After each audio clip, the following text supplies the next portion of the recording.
గోవింద గోవింద గోవింద గోవింద.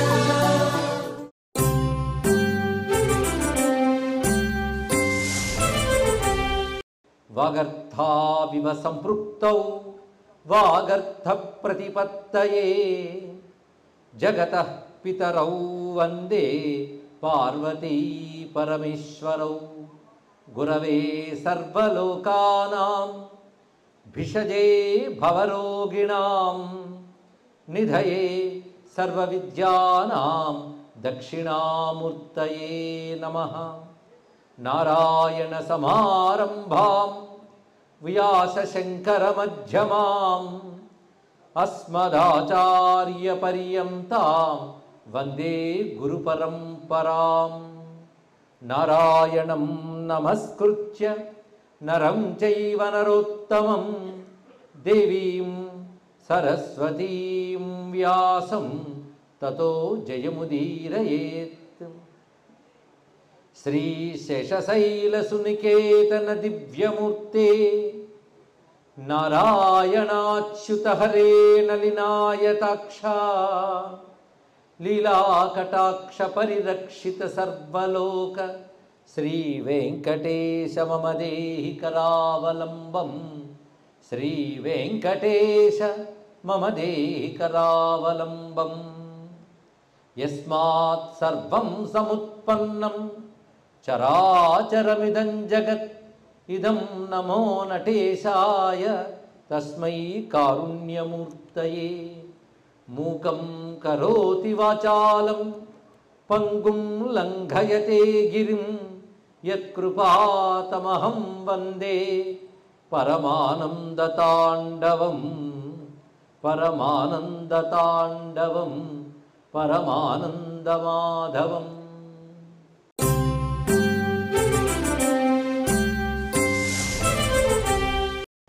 నటరాజు గురించి మాట్లాడినప్పుడు అసలు నటా నట అనే శబ్దం ఇన్ని మార్లు వచ్చిందే, ఈ నట శబ్దం ఎక్కడి నుంచి వచ్చింది? ఇది కళలకు సంబంధించింది. ఋగ్వేదంలో నట శబ్దానికి సంబంధించి కొన్ని విశేషాలు కనబడతాయి. ఇక్కడ నట అనే మాటకు అర్థం ఏంటంటే నట రాజు కదా, నాట్యానికి రాజు, లేదా డ్యాన్సింగ్ కింగ్, లేదా కింగ్ ఆఫ్ డ్యాన్స్ రెండు చెప్పుకోవచ్చు. ఒక రష్యన్ కళాశాస్త్రవేత్త ఒకరు వచ్చి భారతదేశంలో పర్యటన చేస్తూ డ్యాన్సెస్, ప్రపంచంలో డ్యాన్సెస్ మీద రీసెర్చ్ చేసిందని ఆవిడ. భారతదేశానికి వచ్చి ఆశ్చర్యపోయింది నటరాజ స్వామిమూర్తిని చూసి. ఆవిడ పేరు డాక్టర్ జోయెట్, ఆవిడ పేరు బెరిల్ జోయెట్. ఆవిడ ఒక మాట రాస్తుంది, నటరాజమూర్తిని చూసి నేను ఆశ్చర్యపోయాను. సాధారణంగా మన పాశ్చాత్యులు ఏమంటారంటే ఆటవిక నాగరికత, ఆటవిక నాగరికతే కంటే పూర్వ నాగరికతే హిందూ మతం అంటారు. కానీ నేను అలా అనట్లేదు, ఇది పండిపోయిన సైన్సే హిందూ మతం అని నేను ఒప్పుకుంటున్నాను అంటూ ఒక మాట ఉంటుంది. శివుడంటే ఎంబాడిమెంట్ ఆఫ్ కాస్మిక్ రిథమ్ అన్నది గొప్ప మాట చెప్తుంది ఇక్కడ. ఆ శబ్దమే గొప్పగా ప్రయోగిస్తుంది. ఇంకా చాలా చాలా విషయాలు చెప్తుంది. మనకు క్రమంగా ఆవిడ చెప్పిన వాక్యాలు కూడా మనం తెలుసుకుందాం. అలాంటి స్వరూపం ఏదో నటరాజమూర్తిలో మనకు కనబడుతున్నది. అయితే నట అనే శబ్దం మనకి ఋగ్వేదాదులు ఎలా వాడారంటే ఈశ్వరతత్వపరంగా వాడుతూ నటధాతో స్పందనార్థే అని ఒక వాక్యం చెప్పారు వ్యాకరణ శాస్త్రరీత్యా. నట అనే ధాతువుకి స్పందన అర్థంలో తీసుకోవాలన్న. స్పందన అసలు ఒక నాట్యం చూస్తుంటే మనం స్పందిస్తాం, స్పందింపజేసేదే నాట్యం అవుతుంది. అంతేకాదు సృష్టి అంతా ఏర్పడడానికి కారణం స్పందనేనయ్యా అన్నారు. స్పందన అంటే వైబ్రేషన్, కదలిక. ఒక స్పందన వస్తేనే మొత్తం వస్తుంది. వీణ అక్కడ పెట్టారు, తీగ శృతి చేసి పెట్టారు, పాట వినబడట్లేదు. ఏం చేయాలి? మీటాలి. మీటితో ఒక్కసారి తీగ స్పందించి ఇంకా రాగాలు వస్తాయి. కానీ స్పందన మొట్టమొదటి పరమాత్మలో కలిగితే పరమాత్మలో కలిగిన స్పందన ప్రపంచంగా మారుతుంది. కనుక మనకు ప్రపంచం కనబడుతుంది, పరమాత్మ దీని మూలం అని తెలుసు. కానీ పరమాత్మ యొక్క స్పందన ప్రపంచంగా మారింది అనే ఒక సిద్ధాంతం మనకున్నది. అదే మన సౌందర్యలహరి శ్లోకాల్లో కూడా చదువుకుంటూ ప్రథమ శ్లోకంలోనే నఖలు కుశల స్పందితుమపి అంటున్నారు. ఇక్కడ ఈ స్పందన తీసుకుని కాశ్మీర శైవ సిద్ధాంతంలో స్పంద శాస్త్రం ఒకటి తయారు చేశారు. ఇక్కడ ఆ స్పందన ఎక్కడ చైతన్యం ఉంటుందో అక్కడ స్పందన ఉంటుంది, చైతన్యం లేని చోట స్పందన ఉండదు. అవునా లేదా? మనం ఎంత నిద్రపోతున్నా పక్కవాడు తట్టాడు అనుకోండి వెంటనే స్పందిస్తాం. స్పందించలేదంటే చైతన్యం ఇంక వెళ్ళిపోయినట్టే లెక్క. కనుక చైతన్యం ఉంటేనే స్పందన కదా. కనుక పరమేశ్వరుడు చైతన్యం కనుక ఆయన నుంచి స్పందన వచ్చిందిట. ఆ స్పందనే నాట్యమయ్యా అన్నారు. అది నటధాతో స్పందనార్థే అన్నారు. ఆ నాట్యమే అనంత విశ్వంగా పరిణమించింది. ఎంత గొప్ప విషయం నట అనే శబ్దం ఉంది. కేవలం డ్యాన్స్ అని మాత్రమే కాకుండా విశ్వానికి మూలమైన స్పందన, ఆ స్పందన రూపమైన శక్తితో కూడిన పరమేశ్వరుడే నటరాజు. ఆయన నటేశ్వరుడు, ఆయన మరొక పేరు నటేశ్వరుడు. శ్రీమన్ నటేశాయ నమశివాయ, శ్రీ తాండవేశాయ నమశివాయ. నటన అన్నాం కానీ మరి తాండవం ఎక్కడి నుంచి వచ్చింది చూద్దాం నెమ్మదిగా అన్ని గమనించుకుంటాం. ఇటువంటి నటరాజు గురించి అనేక మంది కవులు, సాహితీవేత్తలు, శాస్త్రవేత్తలు ఎన్ని రకాలుగానో చెప్పారు. స్పందనార్థతయా ధాతో నటే సాత్వికపూరితం రసాశ్రయించ తజ్ఞేయం వాక్యార్థాభినయాత్మకం అని నిర్వచిస్తూ మనకి శాస్త్రం చెప్తున్న అంశం ఇక్కడ. ఋగ్వేదంలో చెప్పిన నట శబ్దాన్ని ఆధారం చేసుకుంటూ స్పందనార్థమైనది ధాతువు నట. దీని ద్వారా ఒక స్పందన కలిగిస్తాడు. ఎవడైతే చూస్తున్నాడో వాళ్ళలో స్పందన కలుగుతుంది నాట్యం చూసేవాళ్ళు. ఆ స్పందన వల్ల వాడు రసాన్ని అనుభవిస్తాడు. రసము అంటే ఒక కళను చూస్తూ మనం పొందే అనుభూతి పేరు రసం. అనుభూతి పేరు రసం. ఊరికనే కళ చూసి చప్పట్లు కొట్టడం కాదు. ఆ కళ చూస్తూ మనం తాదాత్మ్య స్థితికి చేరిపోతే దాని పేరు రసం. ఆ రసాలే నవ రసాలు అంటాం మొత్తానికి. ఆ రసరూపమైన అనుభూతి ఎప్పుడు వస్తుంది? నేను స్పందిస్తూ వస్తుంది. నేను స్పందింపజేసే లక్షణము స్పందనాత్మకమైన నాట్యంలో ఉంది. కానీ మనల్ని స్పందింపజేసి ఆ రసానుభూతిని అవడిస్తున్నాడు వాడు నటరాజు అంటున్నాం. అంటూ శాస్త్రం చెప్పిన నిర్వచనాన్ని మనం గమనిస్తే స్వామి గురించి అనేక నామాల్లో, అనేక స్తోత్రాల్లో, ప్రాచీన గ్రంథాల్లోనే శివుడు నటరాజు అనే మాట కనబడుతుంది. శివ సహస్రనామాలు చదివి అలవాటు ఎవరైనా అనుకుంటే మహాభారతంలో నృత్యప్రియో నిత్యనర్తో నర్తక సర్వలాలసహ అనే నామాలు కనబడతాయి వరుసగా. నృత్యప్రియో నిత్యనర్తో నర్తక సర్వలాలసహ. అది కూర్మ పురాణంలో అనేక మంది మహర్షులకు శివుడు జ్ఞానం చెప్తూ గురువుగా వారిని అనుగ్రహిస్తూ ఈ జ్ఞానమంతా మీకు ఇప్పుడు చూపిస్తానన్నట్ట. అరే జ్ఞానం చెప్తారు కానీ చూపిస్తారు ఎవడైనా చెప్పండి. ఇక్కడ జ్ఞానం చెప్తారు, మనం నిద్రపోతాం, అంతే కదండి. వాళ్ళు చెప్తారు, మనం నిద్రపోతాం. జ్ఞానం మనం గ్రహించాలి. నిజానికి జ్ఞానం చెప్తారు కానీ జ్ఞానం చూపిస్తారా అంటే నేను చూపిస్తాను అన్నాడు. ఇక్కడ జ్ఞానం చూపిస్తే ఎలా ఉంటుందండి, నేను చూపిస్తే కానీ నీకు తెలియదు అన్నాడు శివుడు. అంతమంది మహర్షులకు జ్ఞానం చెప్పి చూపిస్తానన్నాడు. చూపించడం అంటే అర్థం ఏంటంటే అనుభవం ఇవ్వడం అని అర్థంట. అనుభవం ఇస్తాను, జ్ఞానం అనుభవానికి ఇస్తానన్నాడు. జ్ఞానం ఎలాగయ్యా అనుభవానికి ఇస్తానంటే అయితే చూడండి అన్నాడు. కృష్ణ పరమాత్మ ఎలాగే చెప్తూ నీకు అనుభవానికి ఇస్తాను, విశ్వరూపం చూపించలే. అలాగే శివుడు కూడా చెప్తూ చూపిస్తానన్నట్ట. ఏంటి చూపిస్తానంటే నటరాజుగా దర్శనమిచ్చాడు. ఆ జ్ఞానం అంతా నటరాజమూర్తిగా కనబడుతుంది. ఆ నటరాజు ఎలా ఉన్నాడంటే శివుడు విష్ణువు కలిసి ఒక మూర్తిగా గోచరించారట. ఈ రహస్యం కూర్మ పురాణంలో ఉంటుంది ఇక్కడ. అందుకని శివమూర్త, విష్ణుమూర్త, శక్తిమూర్త ఏమిటయ్యా అది? అదేమిటో చిదంబర రహస్యం ఇక్కడ. మొత్తానికి కూర్మ పురాణంలో అటువంటి విషయం కనబడుతుంది. అలాగే నమో నర్తనశీలాయ ముఖవాదిత్రవాదిని నాజ్యోపహార లుబ్ధాయ గీతవాదిత్రచాలిని. శివుణ్ణి ఇక్కడ గీతస్వరూపుడుగా, నృత్యస్వరూపుడుగా ఇన్ని రకాలుగా చూపిస్తారు. నాట్యం ఎంత గొప్పదంటే మన సాహిత్యం, సంగీతం, చిత్రలేఖనం, శిల్పం, లలిత కళలు అంటే 4 కదండి.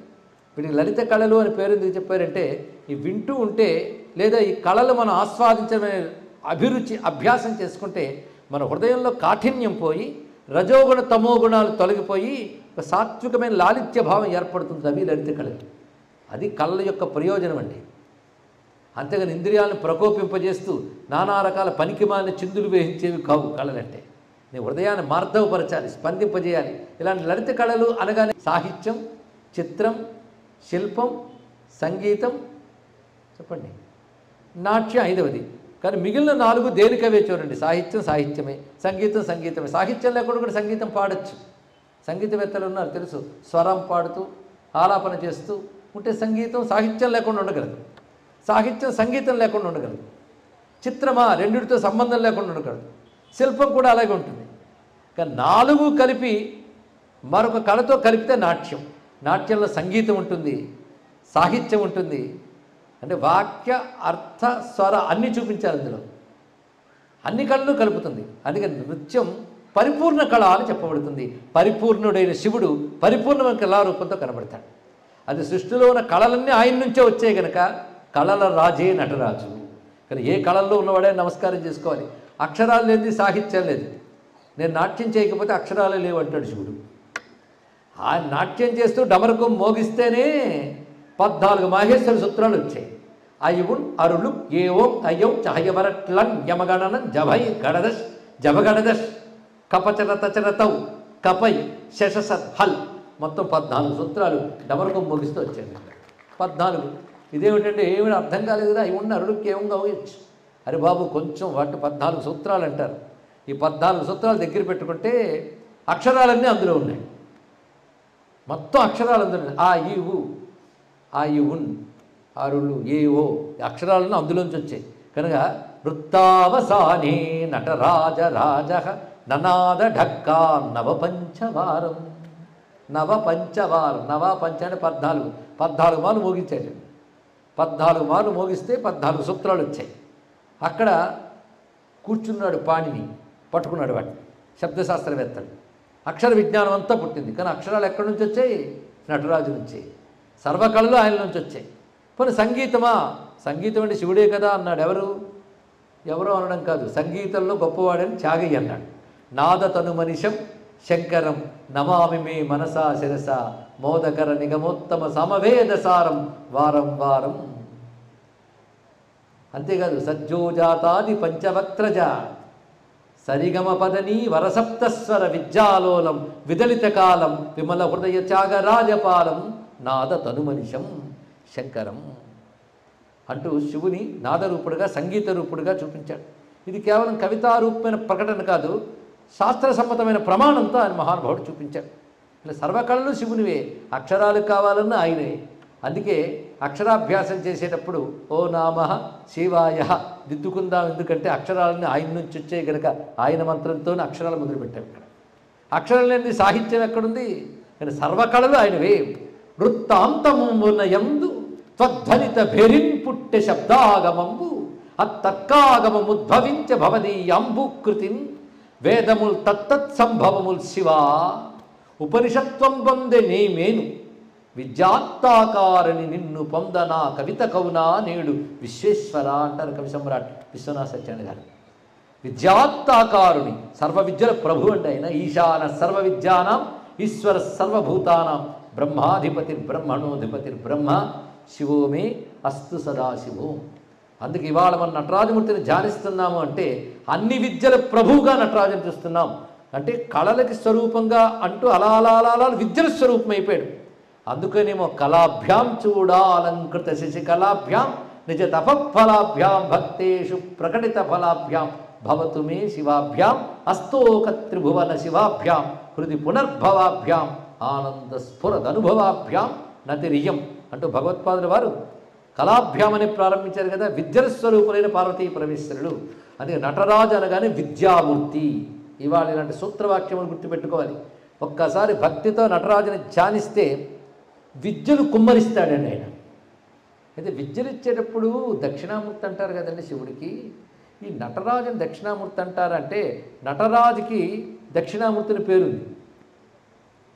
ఎక్కడ అంటే ఆగమశాస్త్రంలో 16 దక్షిణామూర్తి పేర్లు ఉన్నాయి. అందులో మేధా దక్షిణామూర్తి, లక్ష్మీ దక్షిణామూర్తి, హంస దక్షిణామూర్తి, ఇలా మొత్తం 16 వస్తాయి. అందులో చిదంబర దక్షిణామూర్తులకు రూపం ఉంది. ఆ చిదంబర దక్షిణామూర్తి నటరాజు. మీరు దక్షిణామూర్తి గురించి ఒక్కసారి చాలామందికి తెలిసిన స్వరూపమే. మర్రి చెట్టు కింద కూర్చుని ఉంటాడు. ఒక పాదం కింద ఒక రాక్షుణ్ణి అణుచుతాడు. కుడి పాదం కింద ఎడం పాదం ఎత్తి తొడ మీద పెట్టుకుని ప్రశాంతంగా కూర్చుంటాడు. పైన డమరకము అగ్ని పెట్టుకుంటాడు. చిన్ముద్ర పుస్తకం పట్టుకుంటాడు. మన నటరాజు మాత్రం ఏం చేస్తున్నాడు? ఆయన ఒక రాక్షుడి మీద పాదం పెడతాడు. ఈయన పని అదే, ఆయన పని ఇది. అందుకు ఒక్క మాటలో కూర్చుంటే దక్షిణామూర్తి, లేస్తే నటరాజు అన్నారండి. ఇక్కడ నిలబడితే నటరాజు, కూర్చుంటే దక్షిణామూర్తి. మరొక్కడి చిదంబరం మనం వెళ్ళి చూస్తే ఎక్కడైనా శివాలయాల్లో శివుడు తూర్పు అభిముఖంగానే పశ్చిమాభిముఖం ఉంటాడు. కానీ దక్షిణాభిముఖంగా ఉన్న శివక్షేత్రం మాత్రం ఒక్కటే, అది చిదంబరం. అంటే సాధారణంగా దక్షిణామూర్తులు మన శివాలయాలకు వెళ్ళి చూసినా ప్రదక్షిణ క్రమంలో వస్తే ఉత్తరం వైపు గోడను కూర్చొని దక్షిణం చూస్తూ ఉంటాడు సాధారణంగా. ఈ దక్షిణామూర్తి స్వరూపం ఎప్పుడు దక్షిణాభిముఖమే. మరి చిదంబరంలో నటరాజు దక్షిణాముఖంగా ఉంటాడంటే దక్షిణామూర్తి కాదు ఇంకేమిటి, కానీ నటరాజు అన్న దక్షిణామూర్తి సర్వ విద్యల స్వరూపంగా గోచరిస్తున్నాడు. దక్షిణం వైపు చూసే రాజులు ఇద్దరు ఉన్నారంటారు, కాంచీతీంద్రుడు చంద్రశేఖర స్వామి వారు. దక్షిణమును చూచేడు రాజులు అన్నారు, ఇద్దరు రాజులు ఉన్నారట. ఒక రాజు తెలిసిపోయాడు కదా నటరాజు. రెండవ రాజు ఎవరయ్యా అంటే కావేరిలో రంగరాజయ్య అన్నాడు. ఇక్కడ శ్రీరంగరాజు ఆయన దక్షిణం వైపు చూస్తాడట. దక్షిణం వైపు చూసే మూర్తి ఉద్దేశం ఏంటంటే జ్ఞానమూర్తి అని అర్థం ఇక్కడ ప్రధానంగా తెలుసుకోవాల్సింది. అయితే ఆయనేమో హాయిగా శయనమూర్తి, ఈయనేమో డ్యాన్సు. ఈయన పని ఆగకుండా నాట్యం చేయడం, ఆయన విప్పకుండా కళ్ళు మూసుకోవడం. ఇదేమిటో ఈ రెండింటికి ఏదో సామ్యం ఉంది కదా. అందుకే చిత్రం ఏంటంటే 108 దివ్య దేశాల్లో ఒకటైనటువంటి గోవింద క్షేత్రాల్లో ఒకటైనటువంటిది చిదంబరం నటరాజ క్షేత్రం దగ్గర ఉన్న విష్ణు క్షేత్రం. చిదంబరం నటరాజు దగ్గరే శేషసాయి అయిన విష్ణుముట్టాడండి, గోవిందనాథుడు, గోవిందరాజు అయిన నటరాజు గోవిందరాజు. ఈ మూర్తి చిదంబరంలోనే ఉంటుంది. మరి మన నటరాజ స్వామిని చూసి వీరిని చూడొచ్చు, ఇద్దరు ఎక్కడే ఉన్నారు చూడండి, శివకేశ్వరులు ఉభయలో కూడా ఏదో ఉంది. ఆయన ఏం చేస్తున్నాడంటే అది మామూలు నిద్ర కాదు, ఒళ్ళు మరిచిపోయే నిద్ర కాదు, అది యోగ నిద్ర. యోగ నిద్ర అంటే మెలకువతో కూడిన నిద్రట. యోగం అంటేనే మెలకువ, పూర్తి మెలకువ. నిద్ర అంటే మెలకువ లేకపోవడం. ఇదేమిటండి రెండు ఎక్కడ ఉంటాయా? వెలుగు చీకటి కలిసి ఉంటుందా? యోగము నిద్ర కలిసి ఉంటుందా? ఎక్కడా ఉండదు. ఎక్కడ ఉండదు కనుక నేను విష్ణువు అయ్యాడు, ఆయన దగ్గర ఉంది అక్కడ. మనకి ఇలాగే ప్రవచనం సీరియస్గా వెళ్ళిపోతుంటే వచ్చేది నిద్ర, అది యోగ నిద్ర కాదు, అది అది మరో నిద్ర. అది కొందరు అంటూ ఉంటారు నిద్రపైన విన్నానండి అంటారు, అది యోగ నిద్ర అంటే వాడు వేరు కల్లో వచ్చిన విన్నాడు, ఇక్కడ చెప్పింది కాదు ఇక్కడ. అంటే పరమేశ్వరుడు ఆయన నారాయణుడు యోగ నిద్ర ఉన్నాడంటే శుచ్యాది క్రియలని అంతర్లీనం చేసుకున్నాడు ఆయన. ఇక్కడ కేవలం యోగ స్థితిలో ఉన్నాడు ఆయన, అంతర్ముఖుడి. అప్పుడు చేస్తున్నది ఏంటయ్యా అంటే తన హృదయంలోని శివుణ్ణి చూస్తున్నట్టు ఆయన నటరాజమూర్తిని చూస్తూ తాదాత్మ్యం చెంది బహిర్జగత్తు మర్చిపోయాడు ఆయన. ఆ ధ్యానం చేస్తున్నాడు, అది గొప్ప రహస్యం ఇక్కడ. అదే శివతాండవం ఎక్కడ జరుగుతుందయ్యా అంటే నారాయణ హృదయంలో ఉంటుంది. ఎందుకంటే నారాయణ ఎప్పుడు ప్రేమగా ధ్యానిస్తూ ఉంటాడు శివుణ్ణి, ఆయన హృదయంలో ఉంటుందిట. అటువంటి స్వామి యొక్క చిదంబర క్షేత్రంలో మనం ప్రవేశించిపోయాం. కానీ ఎన్ని సభలు చూసేమో ఇవాళ ఆలోచించుకోండి ఇక్కడ. అయితే జాయపసేనాని అనేటువంటి ఒక మహానుభావుడి చరిత్రలో నృత్తరత్నావళి గ్రంథం రచించాడు. అందులో ఒక అందమైన భావం చెప్తాడు. విశాఖవాసులకి ఒక మంచి భావం చెప్తే ఆస్వాదించే లక్షణం ఉందని నాకు తెలుసు కనుక పూర్వానుభవాలతో ఆ శ్లోకం చెప్తున్నాను కథల్లోకి దిక్కుండానే. క్షితౌ రత్నఛాయాఫలనం ఉదకే వీచిలలితం శిఖిన్యర్చిప్రేంఖా సహజగతి వైచిత్ర్యమనిలయే తటిత్క్రీడా వ్యోమ్నాత్మకృత సుభగ పంచసుపరః ప్రవిష్టో భూతేషు ప్రభవతి నృత్తస్య మహిమా. ఇది జాయపసేనాని అనేటువంటి వాడు రచించిన నృత్తరత్నావళి ఉంది, నాట్య సంబంధమైన గ్రంథం. అలాగే నాట్య సంబంధమైన గ్రంథం అంటే ఇంకోటి తెలియాలి చాలామందికి, భరతుడు రచించిన నాట్యశాస్త్రం. భారతదేశంలో సర్వనాట్య రీతులకి మూల గ్రంథం అండి ఇది. అంతేగాని భరతుడి నాట్యశాస్త్రం అంటే భరతనాట్యానికే కాదు, భారతదేశంలో అన్ని నృత్య రీతులకు కూడా మూల గ్రంథం ఇదే అని చెప్పాలి. ఆ నాట్యశాస్త్రానికి అభినవగుప్తుడు అనేటువంటి కాశ్మీర శైవ పండితుడు భాష్యం రాశాడు. ఇది ఒక రహస్యం. ఆ నాట్యశాస్త్రాన్ని ఆధారం చేసుకుని నందికేశ్వరుడు అనేవాడు కారికలు కూడా రచించాడు.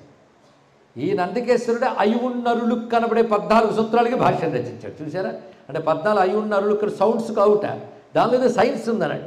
అంటే sounds with science, science in sounds, అవి 14. చూసారా? అంటే వ్యాకరణ శాస్త్రవేత్తలు భారతదేశంలో చదువుకున్న అయున్నరులుక్కులు సైన్స్ అన్నాడు ఇక్కడ. ఎలాగయ్యా సైన్స్ అంటే దానికి భాష్యం రచించాడు నందికేశ్వరుడు కాదు, ఆ 14 సూత్రాలకి. దానికి భాష్యం రచించాడు ఉపమన్యు మహర్షి. చూసారా ఎంత విజ్ఞానం ఉందో మనకి. 14 సూత్రాల్లోంట సృష్టి ఏర్పడక ముందు నుంచి సృష్టి ప్రారంభం అవ్వడం, కొనసాగడం, తిరిగి లయమవడం కూడా 14 సూత్రాల్లో ఉన్నాయండి. మొత్తం రహస్యం అంటే ఇక్కడ. అరే 14 సూత్రాల్లో విశ్వవిజ్ఞాన రహస్యం ఉందా? ఆ 14 సూత్రాల నుంచి మన 50 అక్షరాలు పుట్టాయా అంటే 50 అక్షరాల్లోనే సృష్టి ప్రారంభం, సృష్టి వికసనం, సృష్టి లయం 3 పెట్టారంటే అక్షరాల్లోనే విశ్వవిజ్ఞానం పెట్టిన భారతీయ మహర్షులకు నమస్కారం చేయాలి. అందుకు అక్షరాభ్యాసం మనం చేసుకుంటున్నాం. సమస్త విశ్వవిజ్ఞానం దానిలో ఉంది. అది చెప్పడం మొదలెడితే ఒకప్పుడు నాకు 5 రోజులు పట్టింది అక్షరాభ్యాసం అనే పేరుతో. కేవలం 14 సూత్రాల్లో ఏమి దాగుందో చెప్తే అంత ఉందండి విజ్ఞానం. అంత ఉందని చెప్పడం కోసమే దాన్ని ఉటంకించుకున్నాం. ఇదంతా మన నటరాజ స్వామి వారి నుంచి వచ్చింది. అంత విజ్ఞానం అక్కడ కనబడుతుంది. దానికి భాష్యం రచించాడు. నందికేశ్వర కారికలు చేస్తూ నందికేశ్వరుడు అంటాడు. సాధారణంగా నాట్యశాస్త్రవేత్తలందరికీ తెలుసు, ఆంగికం భువనం యస్య వాచికం సర్వవాంగ్మయం ఆహార్యం చంద్ర తారాది తం వందే సాత్వికం శివం. బా, ఏమి ఎక్స్ప్రెషన్ అండి బాబు! ఒక్క శ్లోకంలో నటరాజు అంటే ఏంటో చెప్పాడు. నాట్యానికి ఎప్పుడైనా కావలసినవి 4: ఆంగికం, వాచికం, ఆహార్యం, సాత్వికం. ఈ సాత్వికం అనేటువంటిది భావ ప్రకటనని సాత్వికం అంటారు. అంతకు ముందు ఉండవలసిన ఆంగికం. ఆంగికం అంటే తాను ఏది నాట్యం చేయబోతున్నాడో దానికి తగ్గ శరీరం ఉండాలి. నేను భీముడి వేషం వేస్తాడు, ఊదితే పడిపోతాడంటే అది సరైన ఆంగికం కాదు. ఒక సన్నంగా ఉన్నాయని వచ్చి నేనండి భీముడు వేషం వేస్తున్నా అంటే నేను ఎవడించుకున్నాడయ్యా అంటాం మనం ఇక్కడ. అంటే దానికి తగ్గ ఫిజిక్ ఉండాలి, ఆంగికం. రెండవది ఆహార్యం, దానికి తగ్గ అలంకరణ, కాస్ట్యూమ్స్ వేసుకోవాలి. మూడోది వాచికం, అంటే వాచికం ఉండాలి. ఈ రోజుల్లో బాగా డబ్బింగ్ చెప్పేస్తారు కదా అంటారు మనం. పూర్వం మాత్రం ఉత్తమమైనటువంటి నాట్యశాస్త్రవేత్తకి అభినయించేవాడికి ఉండవలసిన వాటిల్లో ఆంగికం ఒకటి, ఆహార్యం ఒకటి, వాచికం ఒకటి. చూడ్డానికి గంభీరంగా భీముడిలాగా వచ్చాడు, గొంతెప్పగానే పీల గొంతు ఉందనుకోండి, ఏం లాభం? దానికి తగ్గ గంభీరమైన కంఠం ఉండాలి, పాత్రోచితమైనటువంటి వాచికం ఉండాలి. భాష కూడా దానికి తగ్గట్టు ఉండాలి. అని వాచికం కిందకు వస్తాయి. తర్వాత సాత్విక స్థానం అంతా ముఖమే ప్రధానం, అభినయం అంతా చూపించాలి, ఎక్స్ప్రెషన్ ఇవి ఉండాలి. ఇవన్నీ ఉంటే నాట్యం అన్నారు. ఆంగికం బాగుండి, వాచికం బాగుండి, ఆహార్యం బాగుండి, 4 లేకపోతే అసలు లేదు. మరి శివుడు నాట్యం చేస్తే ఈ 4 ఏమవుతాయి? ఇక్కడ చూపిస్తున్నా. అంటే శివుడిని ఒక కాస్మిక్ డ్యాన్స్ అని చూపించడం ఇప్పటి సైంటిస్టుల యాటిట్యూడ్ కాదు, భారతీయ ఋషులు ఇచ్చిన విజ్ఞానం. తెలుసుకోండి, దాన్ని వీళ్ళు చెప్తున్నారే తప్ప దీన్ని వాళ్ళు అన్వయించారని చెప్పడానికి లేదు. ఈ ఒక్క శ్లోకం చాలు శివనాట్యాన్ని ఎలా దర్శించారు. ఆంగికం భువనం యస్య, శివుడి శరీరం ఏమిటాయి అంటే సమస్త భువనములు ఆయన శరీరముగా ఉన్నాయి. మరి వాంగ్మయం ఉండాలి కదా, పాటకు సాహిత్యం, వాచికం ఉండాలి కదా. అంటే అదేమిటయ్యా అంటే వాచికం సర్వవాంగ్మయం, సృష్టిలో వినబడే ప్రతి అక్షరము ఆయనకి వాంగ్మయమే నాట్యానికి. మరి కాస్ట్యూమ్స్ ఏమయ్యా? ఆహార్యం చంద్రతార ఆది, చంద్రుడు, నక్షత్రాలు, సూర్యుడు, గ్రహాలు ఇవన్నీ ఆయన వేసుకున్న కాస్ట్యూమ్స్. ఇక ఆయనే మూర్తి భవించిన అభినయ కళ. అందుకే తం వందే సాత్వికం శివం. నందికేశ్వర కారికల్లో స్తోత్రం ఇది. సాధారణ నాట్యం చేసేవాళ్ళు ఈ శ్లోకాన్ని పఠించడమో లేదా అభినయించడమో చేస్తూ ఉంటారు. నాట్యంలో అత్యంత ప్రధానమైన శ్లోకం ఇది. ఇచ్చిన వాడెవడు? నందికేశ్వరుడు. శివ నాట్య విజ్ఞానికి, శివ విజ్ఞానానికి గురువు గారు నందీశ్వరుడు, గుర్తుపెట్టుకోండి.